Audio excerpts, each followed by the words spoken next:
conferences in the back, and just kind of watching. And he passed away April 17th, so may he rest in peace. If you're wondering why he's not standing at the back in his usual place, he's standing at the back of the heavenly kingdom now, watching the eternal press conference. To my right is Cardinal Daniel DiNardo, the Archdiocese of Galveston, Houston. He is, of course, the president of the conference. And then to my right is Archbishop Jose Gomez, of the Archdiocese of Los Angeles, the vice president of the USCCB and chair of the working group on immigration.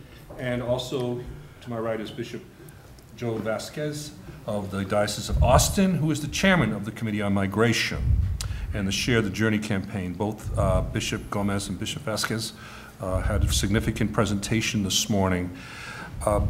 As Judy said, and Judy will reiterate again, and we ask you to stay on topic if you could, that the questions be directed towards what was dealt with in the sessions this morning. I'll turn it over to Judy now as our interlocutor. Okay, great. So if you've been to our press conferences before, you know you just need to approach the aisle mic and state your name and the news organization you are with after I call upon you, and then to whom you're addressing your question. So it looks like we have our first question already. We'll go ahead and open the floor. Dennis? Dennis Adamski, Catholic News Service. Primarily for Archbishop Gomez and Bishop Vasquez, your conversation that you initiated seemed to pique some interest from some of the bishops to escalate the profile of the bishops on some of these immigration issues. Is the conference prepared to move up its conversation more, its appearance more, its actions more on some of these concerns that were raised, very valid concerns? Yes, I think the conference has always been engaged. I think it's very clear that we have engaged, whether it's engaging our legislators or the administration, engaging definitely our people to educate. I think, as Archbishop Gomez said well, we have to continue to be teachers, and that's primary role of who a bishop is one who teaches, instructs the people in the Catholic faith, and to teach them in this particular topic regarding immigration and taking care of refugees, which is so critical, particularly at this time in our history and in the world, where we see millions of people who have been displaced, not just only people coming to our own particular country, but in Europe and in Asia. So there's people that are definitely on the move, and the church has to respond to them. The church's vision, of course, has always been one of caring for the migrant, caring for the stranger, because those are Christ's own words, which come from the Gospel of Matthew, where we are to be responsive to them. Why? Because of the dignity of the human person. So we see them having this great gift of the dignity of the human person, which must be respected and protected. And so those who are weak and vulnerable, the church should indeed speak on their behalf. I agree. I think it's important for the bishops to be very active in being there with the people, with the immigrants, as the bishops were suggesting this morning. And also, as Bishop Vasquez was saying, helping people to understand the teachings of the church and the value of the human person, as Pope Francis has done it. You know, it's beautiful that as we all know, the first trip outside of Rome of Pope Francis was to be with immigrants. So I think that's very important. In the Archdiocese of Los Angeles, every year we have a mass for the immigrants at the cathedral. So we get people from all over the Archdiocese coming, and even from other dioceses, even walking for a long time, just to be there to pray for the immigrants in our country. So I hope that every bishop will have a mass for immigrants or some activity that really helps the bishops to be there with the immigrants and help people to understand the issue. Okay, next question, yes. Jim Davis, Florida Catholic, Miami edition. You've all been massive diplomats in not mentioning the Trump administration by name, but the impression I get is the frustration that the administration seems tone deaf to your pleas, and all of the costs and the moral suasion and and the faith-based appeals you can make, what do you think is at the base of it? Is it anti-Catholicism? Is it that they're listening to other constituencies? Or is it that they're unaware of the tens of millions of voters who happen to be Catholic? I'd be interested in your insights on why you think you're running into this wall. I don't know. I think it's not just this administration. You have to remember that the past administration, the Obama administration, couldn't do an immigration reform either, and they deported 3 million people for those 8 years of the Obama administration, about 8 million people. So I think our country needs to reflect, and the politicians need to also listen to the people and reflect on the fact that we are a country of immigrants, and that we need to have, and that's what we are trying to help them to understand, that we need legislation that really responds to the needs of our time. People are on the move. I mean, it's not that difficult to see that.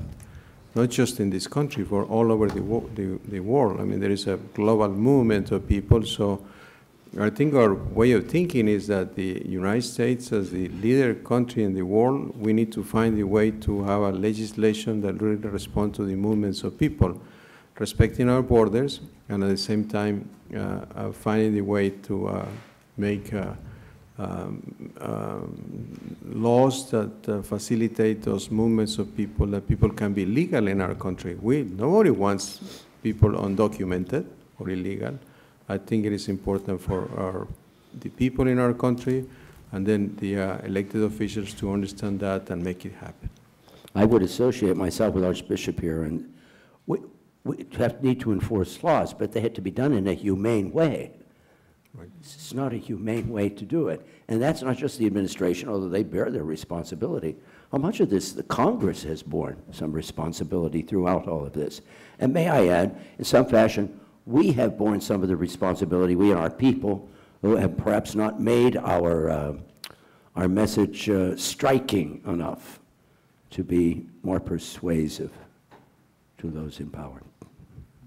I think part of the issue, too, is that we don't have what you'd call a Catholic vote. You know, that's a myth. That, in fact, as we've seen over the past 30, 50 years, Catholics basically represent the voting practices of the general public in the United States. So if it's not, we can't just simply say that we have a block of Catholics who are very pro-immigration law or pro-immigrant, because there's a section of Catholics who aren't. And that's something that's a real challenge for us. Okay, and other question? Yes, Michael. Michael Drake from the American TFP. On the hot button issue of immigration and child separation, what specifically do the bishops advocate regarding children at the time of arrest? When an adult is arrested on any number of issues, drug violations or things like that, and there are children present, they're adult, they're not incarcerated.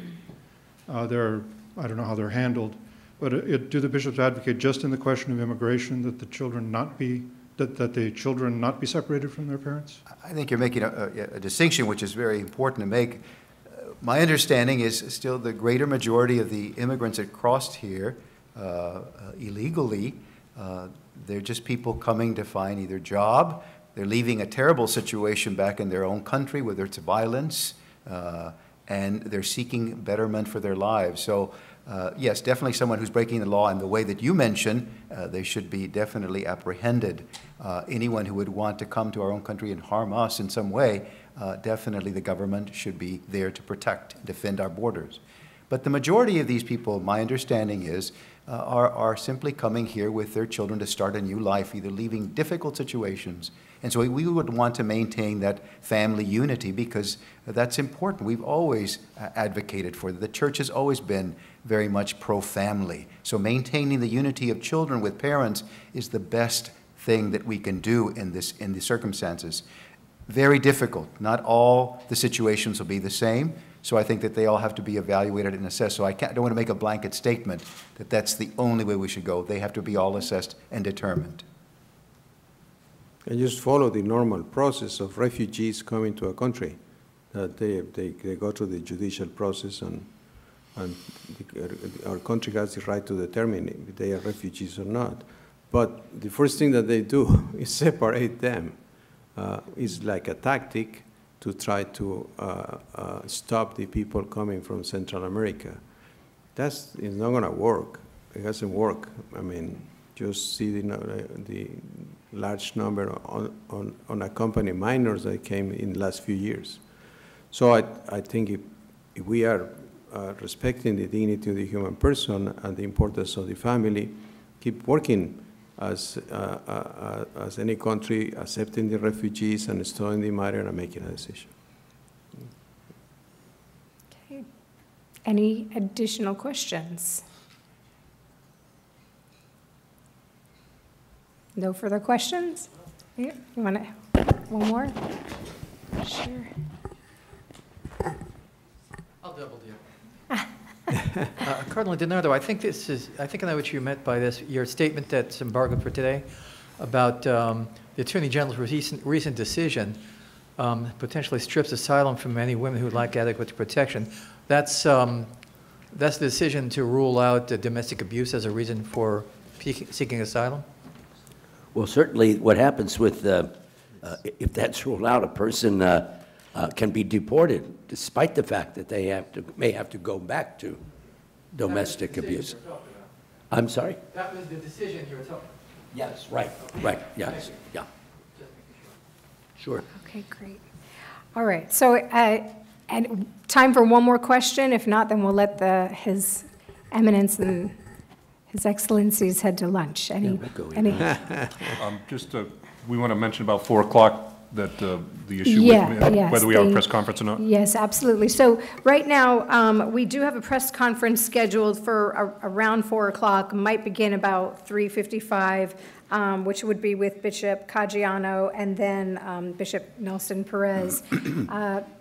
However, the buses are due to start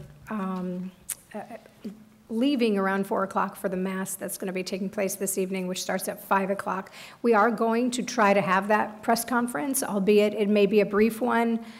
So we hope to see you back here about maybe 3:55. If in the event time runs a little tight, we may cancel it. So if you just want to come here about that time, and then we'll be able to let you know one way or another. So thank you so much. Appreciate it. One final comment, remember hurricanes. There are to be no more hurricanes, right? Yes. Whether it's Maria, Harvey, any of them, right? Okay, thank you, Your Eminence and Your Excellencies. Thank you.